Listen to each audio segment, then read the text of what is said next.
പ്രമാണങ്ങളും വിശ്വാസങ്ങളും ശരിക്കും മനസ്സിലുറച്ച മനുഷ്യർ ഈ ദുനിയാവിൽ അവർ പേടില്ലാത്തവരാ. അവർക്കൊരു കല്ലും പേടില്ല, ഒരു ഈ ഇസ്മിന്റെ പണിക്കാരും പേടില്ല, ഒന്നിനെയും പേടിയില്ലാതെ അവർ ജീവിച്ച് മുന്നോട്ട് പോകുന്നു. അതായെങ്കിൽ ഓരോ രോഗത്തിനും ചികിത്സയുണ്ട്. പല തദാവുൽ ഹറാം, നിഷിദ്ധമായ ചികിത്സാ മാർഗങ്ങൾ തേടരുത്. അതാണ് നബി സല്ലല്ലാഹു അലൈഹി വസല്ലം വാചകം. എല്ലാ രോഗവും അല്ല ഇറക്കിക്കണ്, എല്ലാത്തിനും മരുന്ന് ഇറക്കിക്കണ്. അതുകൊണ്ട് ഹറാമായ മാർഗങ്ങൾ തേടി പോകരുതെന്ന.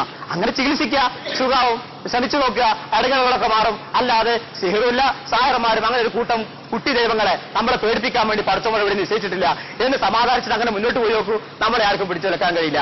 ഈ ഒരർത്ഥത്തിൽ തന്റെ ഇടം കാണിക്കുക, അതിന് നമുക്ക് ശക്തിയേകുക ഖുർആന്റെ വചനങ്ങളും പിന്നെ ഹദീസ് ഈ തൗഹീദിന്റെ പാഠങ്ങളുമാണ്. അതാണ് സൂറത്തുൽ ബഖറയിൽ ഈ ആയത്തിന്റെ ഒറ്റ മേലെ ഖുർആൻ പറഞ്ഞേ. തൗറാത്തിന്റെ പഠനം ഒഴിവാക്കിയപ്പോൾ ആളുകൾ ഇവിടെ എത്തിയതെന്നാ. അതുകൊണ്ട് ഖുർആനുമായി ബന്ധപ്പെടുകയും തൗഹീദുമായി ബന്ധപ്പെടുകയും ചെയ്യുമ്പോഴാണ് നമ്മൾക്ക് ഈ ഭാഗത്ത് ഉറപ്പുണ്ടാവുക എന്ന് ശ്രദ്ധയിൽപ്പെടുത്തുന്നു. ഇനി ഈ ജാതി ആളുകൾ എവിടെയെങ്കിലുമൊക്കെ കണ്ടാന്ന് കാണിച്ചു തരാം, നമുക്കൊരു ഇന്റർവ്യൂ നടത്താനാണ്.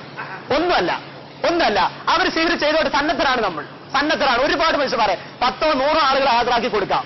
പക്ഷെ അവർ പറയുന്ന കണിശമായ ഒരു സീറിന്റെ ഒരു വിധേയത്വത്തിന് വിധേയരായിട്ട് നമ്മളെ അവർ സീർ ചെയ്ത് കാണിച്ചു തരട്ടെ, ഞങ്ങളങ്ങനെ ചെയ്തിരിക്കുന്നു. അതിന് സന്നദ്ധരല്ലാത്തോളം കാരണം ആ പറയുന്ന വാക്കുകളും കള്ളമാണ്, നമ്മളെ ചതിക്കുകയാണ്, പറ്റിക്കുകയാണ്. ഒരു മുസ്ലിം അങ്ങനെ ചതിപ്പെടേണ്ടവരല്ലല്ലോ എന്ന് ശ്രദ്ധയിൽപ്പെടുത്തുന്നു. റമദാനിലൂടെ നമുക്ക് നൽകിയ പാഠം തൗഹീദിലൂടെയും ഈ ആരാധനാകർമ്മങ്ങളിലും അല്ലാഹു നമ്മുടെ മനസ്സിൽ നൽകുന്ന ഈ ശക്തി ജീവിതത്തിൽ ഇങ്ങനെയുള്ള ധൈര്യമായി നമുക്ക് പ്രകടിപ്പിക്കാൻ സാധിക്കണം. ആ നിലക്ക് ആലോചിച്ച് നോക്കൂ. വിശ്വാസം ഉറപ്പിച്ചേർത്തുകൊണ്ട് ജീവിക്കുക.